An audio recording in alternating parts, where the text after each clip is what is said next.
Friends, ఎలా ఉన్నారు? మీ అందరికీ మన విహారయాత్ర ఛానల్కి మీ అందరికీ స్వాగతం, సుస్వాగతం. ఇప్పుడు మనం చేయబోతున్నాం ఒక చిన్న విహారయాత్ర ప్రయాణం. ఒక పురాతనమైన కోట దగ్గరికి. సాహసం శ్వాసగా సాబిగో మిత్రమా, సాగిపో మిత్రమా అని ఎవరో చెప్పారు, నాకు తెలియదు. ఎవరైనా చెప్పని, నిజంగా సాహసంతోనే మనం ముందుకు సాగిపోతాం. ఇలాంటి క్షణాలు మనకు చాలా ముఖ్యమైనవి. అంటే చాలా చాలా బైక్ రైడింగ్ అంటే ఒక థ్రిల్ అని మనకు తెలుసు కదా. ఇప్పుడు అదే థ్రిల్స్తో నేను బైక్ రైడింగ్ చేస్తున్నాను. ఈ రైడింగ్లో నాకు చాలా చాలా అనుభూతులు మిగిల్చినాయి. మంచి మంచి అనుభూతులే నేను పోగేస్తున్నాను. కానీ కొన్ని జాగ్రత్తలు తీసుకోవడం చాలా చాలా ముఖ్యమైనది. ఇప్పుడు ఎంత ఖాళీగా ఉన్నా కానీ మనం ఎప్పుడు ఒక సైడ్ నుంచి ప్రయాణించడం చాలా చాలా సేఫ్టీ.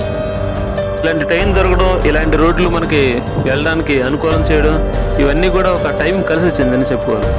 రైడింగ్లో చాలా హ్యాపీనెస్ దొరుకుతుంది. ఎక్కువ హ్యాపీనెస్, లాట్స్ ఆఫ్ హ్యాపీనెస్ ఉండడం కదా, చాలా చాలా హ్యాపీనెస్లో ఇందులో ఉంటుంది. అందు గురించి నేను స్లో రైడింగ్లోనే మనం చాలా దూరాన్ని చాలా చాలా ఈజీగా అందేసుకోవచ్చు. మన దారిలో చాలా చాలా పెద్ద ప్రపంచం మనకు కనిపిస్తుంది. దారిలో ఎన్నో రకాల జీవాలు ఎదురొస్తాయి, ఎన్నో రకాల పక్షులు, ప్రాణులు అన్నీ మన చుట్టూ కనిపిస్తాయి. ఇప్పుడే మనకు కనిపిస్తున్నాయే, ఇవే ఆవులు, మన గర్వకారణమైన మన దేశవాళీ ఆవులు. ఈ ఆవులు చాలా మంచి జాతివి, మేలుజాతి ఆవులు. ఈ ఆవులు ఎంతో స్నేహజీవి ఆవులు, చాలా చాలా స్నేహంగా మెలుచుకుంటాయి. నేను ఈ ఆవుల్ని చూసుకుంటూ వెళ్తున్నాను.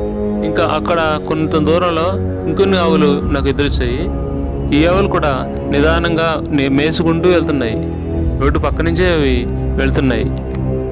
నా ముందే చాలా ఆవులు వెళ్తున్నాయి, వాటి వెనక నేను వెళ్తున్నాను. వాటిని చూసుకుంటూ నేను వెళ్తున్నాను. అవి కూడా నన్ను ఒక్కొక్కసారి చూసుకుంటున్నాయి. అవి నన్ను చూస్తున్నాయి, నేను వాటిని చూస్తున్నాను. నేను వాటి వెనకాలే వాటి పక్క నుంచి వెళుతున్నాను. ఆవులు, ఎద్దులు అన్నీ కలిసికట్టుగా లైన్గా వెళ్తున్నాయి. మనం ఇక్కడి నుంచి ఇంకా కొంచెం దూరం ఉంది మన ప్రయాణం.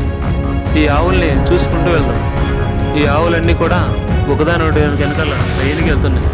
ఎంతో క్రమశిక్షణతో ఒక సైడ్కి వెళ్తున్నట్టుగా అనిపిస్తుంది. ఈ ఆవు అంటే నన్నే చేస్తుంది. ఇదంటూ ఒక అద్భుతం. మన దేశవాళీ ఆవు పాలు ఆరోగ్యానికి చాలా మంచిది. చుట్టూ పచ్చని పంటలు, దూరంగా నున్నటి కొండలు, ఎక్కడో దూరంగా కనిపిస్తున్నాయి కదా, అవన్నీ కూడా కొండలే. దూరపు కొండలు నున్నగా అంటారు కదా, వీటిని చూసి అంటారేమో అనుకుంటా. దూరపు కొండలు నున్నగానే ఉంటాయి, కానీ దగ్గరికి వెళ్తే అవి వేరే రకంగా ఉంటాయి.